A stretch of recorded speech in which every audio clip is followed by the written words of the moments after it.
سب سے پہلے طلال چودھری صاحب میں آپ سے سوال کرنا چاہتا ہوں کہ خواجہ آصف صاحب کہہ رہے ہیں کہ مخالفین اکتوبر نومبر کا انتظار کر رہے ہیں۔ اکتوبر نومبر میں ایسا کیا ہوگا کہ اس کے بعد ان کے خیال میں جو 8 فروری کا الیکشن ہے اس کو بھی اٹیک کیا جا سکتا ہے؟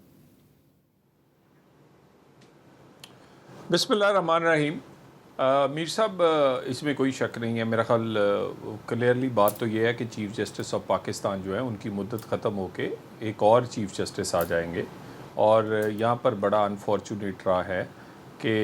یہ تو ہم نے آ کے ترمیم کر کے یہ بینچ بنانے اور اپیل اور دوسرا جو ہے جس پہ بڑی رزسٹ کیا پی ٹی آئی نے، اور اب اس کو ریلیف بھی اسی پہ ملا ہے، وہ اس میں کچھ ریفارمز لے کر آئے۔ نہیں تو چیف جسٹس جو تھے وہی پورے پاکستان میں ایک سمت کا تعین کرتے تھے، اور ثاقب نثار اور ان کے بعد آنے والے 3-4 چیف جسٹس صاحبان نے جس طرح سپریم کورٹ میں وہ مختلف جج صاحبان کو لے کر آئے، اور جس طرح انہوں نے بینچ بنائے، جس طرح کے انہوں نے فیصلے کیے، ان کے اثرات جو ہیں وہ آج تک پاکستان پر ہیں، پاکستان کی اکانومی پہ ہیں۔ غریب کا چولہے سے لے کے پاکستان کی سٹاک ایکسچینج تک ان فیصلوں کا اثر پڑا، اور آج کا پاکستان جو کہ سیاسی طور پر اتنا مستحکم نہیں جتنا 2017 میں تھا، ان کی سب سے بڑی وجہ اسی طرح کے فیصلے بنے۔ تو یقیناً خواجہ صاحب کا اشارہ اس جانب ہو سکتا ہے۔ اچھا شعیب شہین صاحب، یہ جو سپریم کورٹ میں 4 ایڈ ہاک ججز کی تقرری کا معاملہ ہے، کیا اس کا کوئی براہ راست تعلق آپ سمجھتے ہیں کہ تحریک انصاف پر پابندی سے ہے، یا اس کا مقصد صرف یہ ہے کہ پینڈنگ کیسز کی تعداد بہت زیادہ ہے، ان کو نپٹانا ہے؟ جی بالکل، پینڈنگ کیسز کی تعداد کا مقصد نہیں ہے۔ چھٹیوں میں کیوں لگا رہے ہیں آپ جاتے جاتے یہ کام چیف جسٹس صاحب کیوں کرنا چاہ رہے ہیں؟ پہلی بات یہ ہے کہ ہم ہمیشہ ایڈہاکزم کے خلاف رہے ہیں، پاکستان بار کونسل سے لے کر تمام بار کونسل بار ایسوسیشن ایڈہاکزم کی ہمیشہ مخالف رہی ہیں، نمبر 1۔ نمبر 2، آج تک پاکستان کی تاریخ میں 3 سال کے لیے اکٹھے ایڈہاک جج کسی کو نہیں لگایا گیا، آج تک پاکستان کی تاریخ میں۔ نمبر 3، اس کے ذریعے وہ تقسیم پیدا کرنے کی کوشش ہے کہ جو اس وقت میجورٹی ججمنٹ آ چکی ہے اس کو فرسٹریٹ کرنا مقصد ہے۔ نمبر 2، آپ دیکھ لیں مظہر عالم میاں خیل صاحب نے قاسم سوری والی ججمنٹ میں اکیلا ایک نوٹ لکھ دیا تھا، جی آپ آرٹیکل 6 کی پروسیڈنگز کر سکتے ہیں، سوچ سکتے ہیں کہ کرنے کو، اور ان 2 خصوصیات پہ مبنی آپ ان کو لا رہے ہیں۔ پھر جسٹس مقبول باقر صاحب ود رسپیکٹ اچھے جج ہیں، مگر دیکھیں وہ آج سے 6 مہینے پہلے وہ بنے انٹرم سیٹ اپ کے، ان کو تو چاہیے تھا 3 مہینے بعد وہ کہتے ہیں کہ انکانسٹیٹیوشنل ہے، میں ریزائن کر رہا ہوں، انہوں نے کنٹینیو کیا۔ اور یہ جو ساری کراچی میں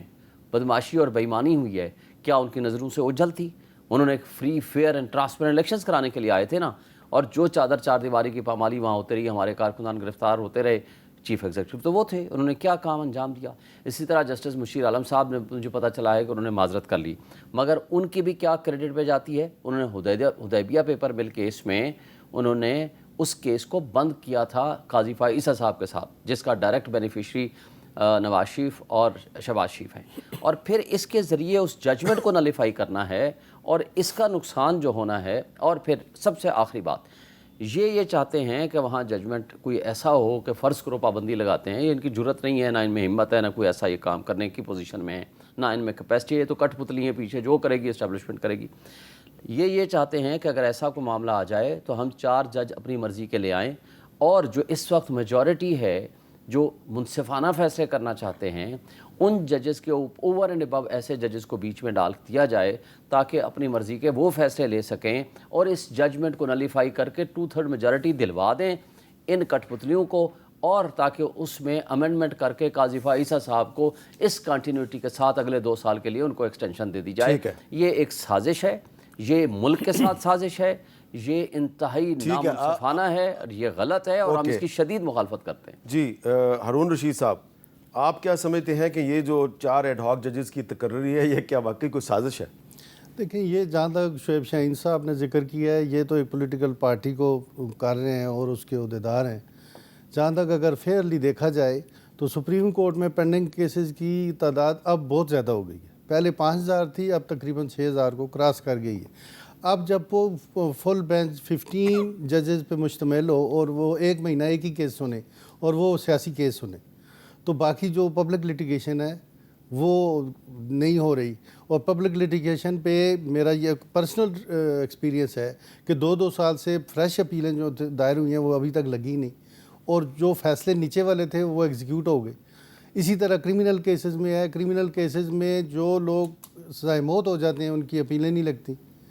یا وہ بری ہو جاتے ہیں اور بری ہونے کے بعد جیل میں ہی مر جاتے ہیں. تو اس لیے میں یہ کہتا ہوں کہ اگر فیئرلی دیکھا جائے تو جوڈیشری کو اپنا کام کرنا چاہیے, جوڈیشری کو پبلک لیٹیگیشن میں زیادہ انٹرسٹ ہونا چاہیے, اور یہ جو کیسز پہ زیادہ دیر لگتی ہے یہ تو ایک ہفتہ یا 2 دن کی بات ہوتی ہے. کیا یہ جو ایڈ ہاک ججز کی تقرری ہے یہ آئین کے مطابق ہو رہی ہے؟ دیکھیں پہلے بھی ہوتی رہی ہے ایڈ ہاک ججز, یہ ہسٹری ہے پاکستان کی کہ جب بھی سپریم کورٹ کو ضرورت پڑتی تھی وہ ایڈ ہاک ججز کو اپوائنٹ کرتے تھے اور وہ رہے ہیں, اور ان میں نے تو کبھی سیاست نہیں دیکھی.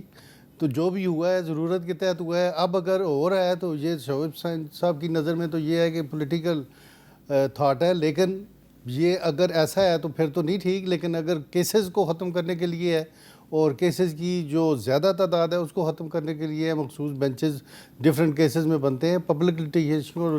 ریلیف ملتا ہے, تو یہ سب سے بہتر کام. اچھا منیر احمد کاکڑ صاحب, آپ بھی پاکستان بار کونسل کے ممبر ہیں, آپ کا کیا خیال ہے کہ یہ سپریم کورٹ میں جو 4 ایڈ ہاک ججز لگانے کا فیصلہ کیا گیا, کیا یہ درست ہے؟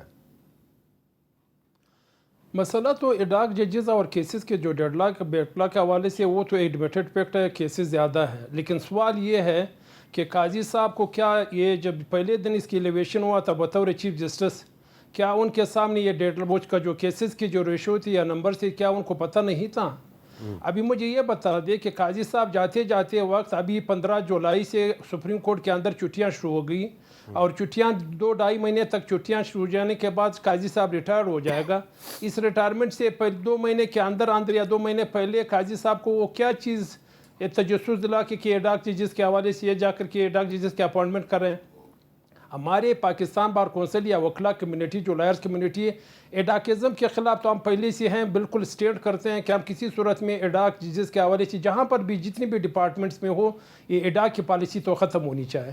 1955 سے لے کر کے آج تک میرے خیال میں پاکستان کی جوڈیشری کی تاریخ اگر اٹھا لیں, میرے خیال میں لگ بھگ کوئی 18 ججز جو ہے ایڈاک لگائے ہوئے ہیں. تو کیا اس ایڈاکزم کے ذریعے آپ کی جو کیسز کی جو ریشو ہے وہ کم ہوا ہے؟ پھر دوسری بات یہ ہے کہ اگر آپ نے کیسز مد نظر رکھ کر کے کیسز کے حوالے سے کرنا ہے, یہ پھر یہ 4 ججز کیوں؟ یہی 4 ججز تو سپریم کورٹ کے اندر رہ کر کے اس نے سروسز دی, تو ان کی موجودگی میں یہ ڈیڈ لاک کیوں کم نہیں ہوئی؟ پھر دوسری بات یہ ہے کہ سپریم کورٹ کے اندر جو بیٹھے ہوئے ہیں 17 ججز, کیا یہ ان کی کیپیبلٹی پہ سوال نہیں ہے؟ کیا ان کی ڈیلیوری جب وہ نہیں کر سکتا ایڈاکزم پہ جا رہا ہے, پھر قانون کے اندر آئین کے اندر جب دیا گیا قانون ہے, کیونکہ وہ پہلے شک پہ کیوں اتنا فوکس کیا جا رہا ہے کہ ریٹائر ججز, اس کے اندر تو وکلا کے لیے بھی اپرچونٹی ہے. دوسری بات یہ ہے کہ اگر متعلقہ ہائی کورٹ سے بھی آپ کنسرٹ جو ہے 4 صوبے کے ہائی کورٹ سے بھی آپ ججز کو اٹھا سکتے ہیں, جو پرانے زمانے میں 1955 سے لے کر کے جیسے میں نے کہا تھا متعلقہ ہائی کورٹ سے ججز کو اٹھائے گئے تھے, پر بعد میں اس کو پرماننٹ کیا گیا تھا, اور یہ میرے خیال میں ادارے کی بہتری کے لیے نہیں ہے, ادارے کی تباہی کے لیے کر رہے ہیں. اچھا, اس پہ لگتا یہ ہے کہ پاکستان بار کونسل کی اوپینین جو ہے وہ کافی تقسیم ہے. لیکن طلال چودھری صاحب, یہ جو ایک نقطہ اٹھایا ہے منیر کاکڑ صاحب نے کہ 15 جولائی کو سپریم کورٹ کی چھٹیاں شروع ہو رہی ہیں اور 19 جولائی کو انہوں نے یہ اجلاس بلا لیا اور ریٹائرمنٹ سے چند مہینے پہلے وہ 4 ایڈ ہاک ججز کو اپوائنٹ کر رہے ہیں, تو آپ کو نہیں لگتا کہ جو ناقدین ہیں وہ اس میں سے سیاسی پہلو بھی تلاش کر رہے ہیں؟ دیکھیں, سپریم کورٹ تو بند نہیں ہو جاتی, اور چھٹیاں جو ہیں اس میں یقیناً ہوتی ہیں, لیکن اس میں بھی کچھ جج صاحبان چھٹیاں کرتے ہیں, کچھ بینچز موجود ہوتے ہیں, اور سپریم کورٹ اپنا کام جاری رکھتی ہے. اور یہ بڑا ٹیکنیکل ایک بڑا اہم موضوع ہے. میں اس پہ ایسی کوئی بات نہیں کرنا چاہتا, کیونکہ اس میں جوڈیشل کونسل جو ہے, جو ایک ادارہ ہے, وہ اس پہ فیصلہ کرے گا. اور اس کے بعد وکلا صاحبان کی تنظیمیں ہیں, وکلا صاحبان کے پاس بہت سارے فورم ہیں, اور یہ اس پہ بات چیت کر سکتے ہیں. لیکن اگر مجھے یہ بتائیے کہ ادھر ججز کے نام آئے اور ادھر کمپین شروع ہو جائے, اور اسی طرح ہی مجھے یہ بتا دیجئے کہ جج صاحبان کے 4 نام آئے, اس میں سے ایک جج صاحب نے, جو کہ میں نے آپ ہی کے چینل پہ دیکھا کہ انہوں نے کہا کہ میں نہیں بننا چاہتا, تو اس کا مطلب کوئی ملی بھگت نہیں ہے. اگر ہوتی تو وہ پھر پہلے سے سارے آن بورڈ ہوتے, اور اس طرح کا پھر خط یا اس طرح کا انکار بھی سامنے نہ آتا. تو میرا خیال ہے کہ کئی دفعہ چیزوں کو پہلے ہی سب کچھ ازیوم کر لیا جاتا ہے. اور کیا ہم سپریم کورٹ چاہتے ہیں وہی ثاقب نثار اور اس کے ہم خیال لوگوں کی اس طرح کی, یا ایسا سپریم کورٹ کا چیف جسٹس جس نے فل بینچ بنائے ہیں, جس نے ہر ایک کے اس پہ نہیں, پچھلے چیف جسٹس صاحبان وفاقی حکومت سے لے کے کابینہ, وفاقی حکومت, تمام سیاسی جماعتیں سر پیٹتی تھی, تمام وکلا کی تنظیمیں, لیکن فل کورٹ کیا وہ بینچ بھی نہیں بدلتا تھا, وہ جو فکس بینچ تھے. تو میرا خیال ہے اگر کوئی ایسے جج صاحب آئے ہیں جنہوں نے ایک ایسی امینڈمنٹ کو اڈاپٹ کیا جو کہ بینچ بنانے کے حوالے سے, اس کے بعد فل بینچ بنانے کی جتنی آوازیں اٹھی اس پہ وہ لے کر آتے ہیں, شفافیت پر بلیو کرتے ہیں, تو تھوڑا انتظار کر لیں. تنقید وقت سے پہلے نہیں کرنی چاہیے.